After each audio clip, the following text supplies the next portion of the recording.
Olá, meus amigos, tudo bem? Eu sou Paulo Portinho e hoje a gente vai falar de Deus. Mais especificamente, a gente vai falar do paradoxo da onipotência.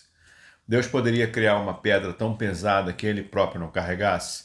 Esse paradoxo pode ser traduzido de outra maneira, como assim, Deus, sendo onipotente, ele poderia criar uma tarefa impossível para si mesmo? Existem várias objeções a esse paradoxo da onipotência, já foi resolvido de várias maneiras, mas sempre de uma forma insatisfatória. Hoje eu vou falar da forma como eu tratei no meu livro Tudo é Impossível, portanto Deus existe, que eu trato de uma maneira levemente diferente do que a maioria dos teóricos católicos, a maioria dos apologistas ou a maioria dos ateus abordam a questão. Me acompanhe para você conhecer.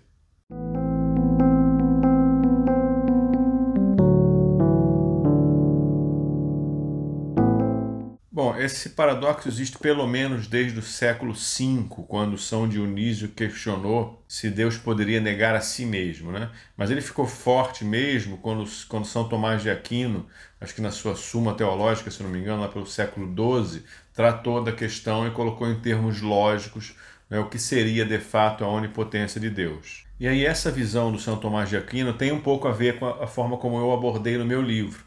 O meu livro, para quem leu Sapiens, é um livro parecido com Sapiens, só que em vez de começar a história da humanidade a partir do Homo sapiens sapiens, eu tento começar a história da humanidade antes de nós nos tornarmos sapiens. Tá? Para entender por que a nossa racionalidade é assim, por que a gente enuncia lógica dessa maneira, tão matematizada, né? Tão comercial. Então, o que o Santo Tomás de Aquino fez, que no meu entendimento acho até um pouco estranho, mas na época dele, século XII, era o que ele poderia fazer, ele disse que Deus pode fazer o que é possível ser feito. Mas isso acho que fica óbvio para vocês todos também, que não significa de fato uma onipotência, porque ele estaria limitado, ainda que tenha sido ele que criou as regras da lógica, né? Ele que criou as constantes universais, ele que criou a física, que criou tudo, ele fica submetido ao que ele próprio criou. Mas a lógica do São Tomás de Aquino foi dizer o seguinte: ele não poderia, por exemplo, criar um quadrado redondo, ou não poderia criar um triângulo com mais de 180 graus na soma dos seus ângulos, etc. Ele abordou pelo lado da lógica. Mas o curioso dessa história toda é que São Tomás de Aquino, evidentemente, tinha o objetivo de provar a existência de Deus, ou de respeitar a existência de Deus, e de mostrar que ele de fato é todo-poderoso. Mas Descartes, que é o pai do cartesianismo, né? Descartes, Newton, são os pais do mecanicismo moderno, que eu falo demais no livro. Descartes disse que essa lógica do São Tomás de Aquino estava errada. Deus pode tudo, inclusive o que não é lógico. Isso é sensacional, né? Vindo de um matemático, um filósofo, né? Um cara que transformou o mundo numa grande representação geométrica em 3 dimensões, etc., o espaço cartesiano, dizendo que não, que Deus não se submete à lógica que ele próprio, Descartes e Newton, descobriam nas suas investigações científicas, né? E aí eu aproveito para fazer um parênteses do que está colocado no livro. Não é exatamente o foco do debate aqui, mas é o seguinte: São Tomás de Aquino falou que Deus não poderia cumprir o que não fosse lógico. Tudo tinha que estar dentro das possibilidades lógicas. Descartes disse que não, que Deus poderia fazer qualquer coisa. Não é? São Tomás de Aquino, evidentemente, não viveu a física moderna, não viveu a física quântica e etc. Então ele, obviamente, não conseguiu conhecer o que a gente chama de a proposta do multiverso. A proposta do multiverso tem duas vertentes, né? O multiverso seria a coleção de universos possíveis a partir de diferenças em constantes gravitacionais, em regras da lógica, em regras físicas, em força nuclear fraca, forte. Quer dizer, cada pequena mudança nisso geraria um universo possível a partir do Big Bang ou o que quer que seja. E existe uma outra vertente, que é a vertente que é usada na dramaturgia, que é a vertente da gente ter universos paralelos onde a nossa vida correu de forma diferente. Né? Dentro dessa conjectura, dessas possibilidades, e aí eu discuto no livro, existem 4 capítulos no livro para isso, para a gente trabalhar questões de física moderna, para vocês entenderem o que é um tempo de Planck, para vocês entenderem o que é um espaço de Planck. Né? Essa lógica do multiverso ele resolve o problema do São Tomás de Aquino, dizendo que Deus ficaria limitado à lógica. Quando nos multiversos a gente pode pensar numa hipótese teórica de existir existirem todos os destinos possíveis e todas as conjugações possíveis de ajustes de constantes gravitacionais, de leis físicas, nesse aspecto, como obviamente Deus é onipresente também, ele estaria em todos. É óbvio que São Tomás de Aquino não tinha condição de saber isso para poder ter essa saída pela tangente, né? Mas essa conjectura do multiverso, que nem está dizendo que existe, nem nada disso, só uma conjectura de que a gente pode ter tudo acontecendo de forma simultânea, todas as possibilidades. Isso vem do colapso de função de onda, vem do não determinismo, que é tudo discutido no livro, não quero entrar nesse mérito agora, resolve o problema do São Tomás de Aquino. Mas há basicamente duas vertentes nessa análise da existência de Deus e da capacidade de Deus ser onipotente. A vertente da lógica, que é essa vertente de São Tomás de Aquino, e a lógica da linguagem, do idioma, da capacidade do idioma entregar características de um ser divino, transcendente, etc. Né? Quem falou muito sobre isso foi Wittgenstein. Tem bastante de Wittgenstein no meu livro, só que o foco, o que ele utilizou foi dizer de uma forma solta que o que a linguagem não pode expressar em resposta, não existe pergunta. Então ele está dizendo que a gente não consegue expressar essa onipotência de Deus, ou onipresença, ou onisciência, em palavras, portanto, isso aí não consegue nem ser transformado em pergunta. Mas o meu foco é outro, não é? A questão da onipotência em si, o problema não é em si, em Deus, né? No conceito de Deus que nós temos na cabeça. O problema da palavra onipotência é que ela em si é impossível, né? A palavra onipotência é impossível, ela já traz em si a possibilidade de poder tudo. Poder tudo significa poder fazer o que você mesmo não pode, poder exigir de si mesmo algo que você não pode cumprir. Quer dizer, a própria palavra traz um paradoxo insustentável. Aí você poderia me dizer o seguinte, na realidade, ela foi criada para definir uma característica de Deus. Portanto, ela foi criada de forma impossível. O problema não é da palavra, o problema é da própria divindade.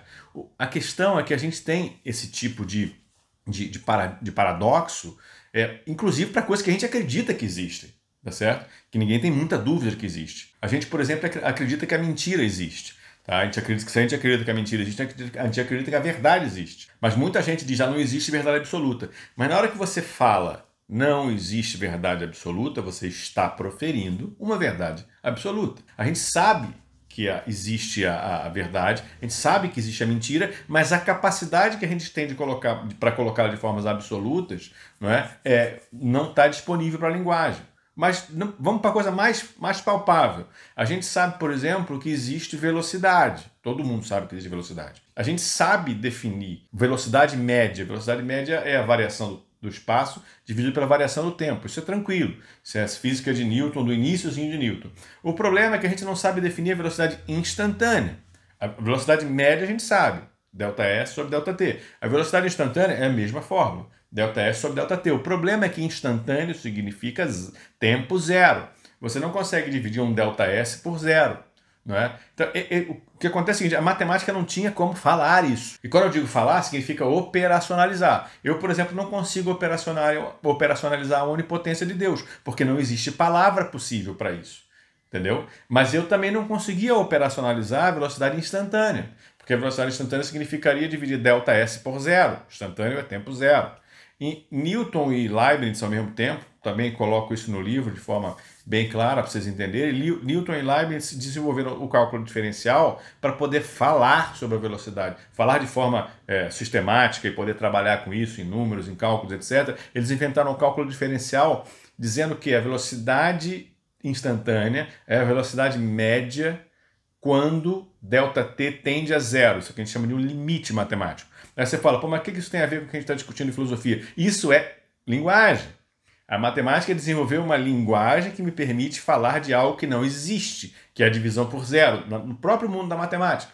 Tá? E a gente não tem essa palavra em português para falar sobre a onipotência. Mas aconteceu mais coisas, né? A gente, em algumas aplicações, começou a se deparar com raízes de números negativos. Raiz de número negativo é um problema, porque uma raiz significa um número multiplicado por ele mesmo.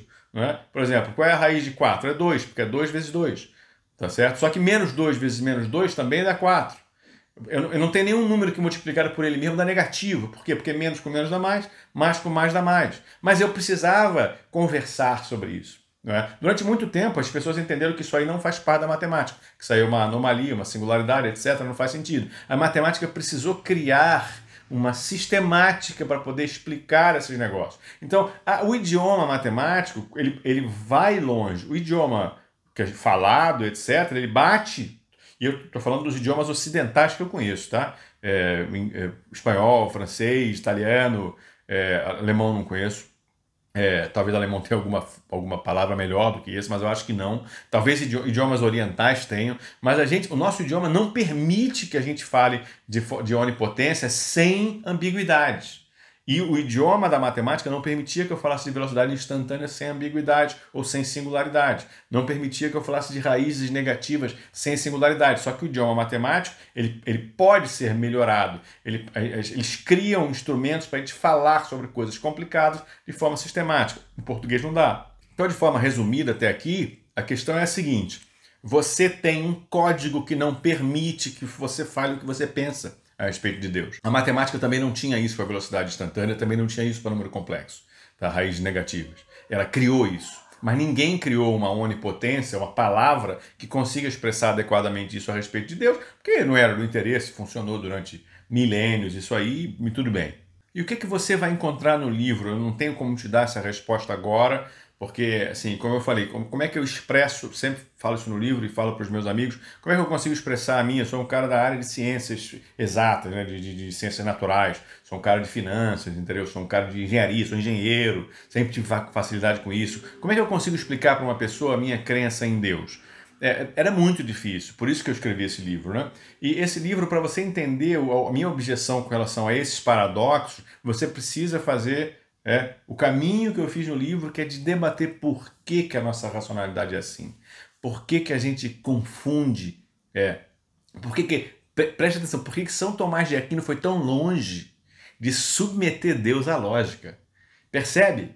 O cara, ele submeteu Deus à lógica, como se a lógica fosse uma questão natural, como se a lógica não fosse só uma interpretação do fenômeno real, só uma proposta metodológica, né? Então, para você entender com clareza por que das minhas objeções a esse tipo de abordagem a respeito da existência de Deus, onde a gente coloca a lógica como se fosse algo maior do que a própria divindade, aí tem que realmente ler o livro, pelo menos os primeiros 3 capítulos, onde eu falo de início do Big Bang da razão, que eu tento explicar onde que o ser humano desenvolveu essa capacidade racional dessa maneira e por que ele entende que o pensamento, né, não era assim, por que ele entende que o pensamento é maior do que a matéria, por que ele entende que o ideal é maior do que o real, por que a gente dá características existenciais ao nosso pensamento.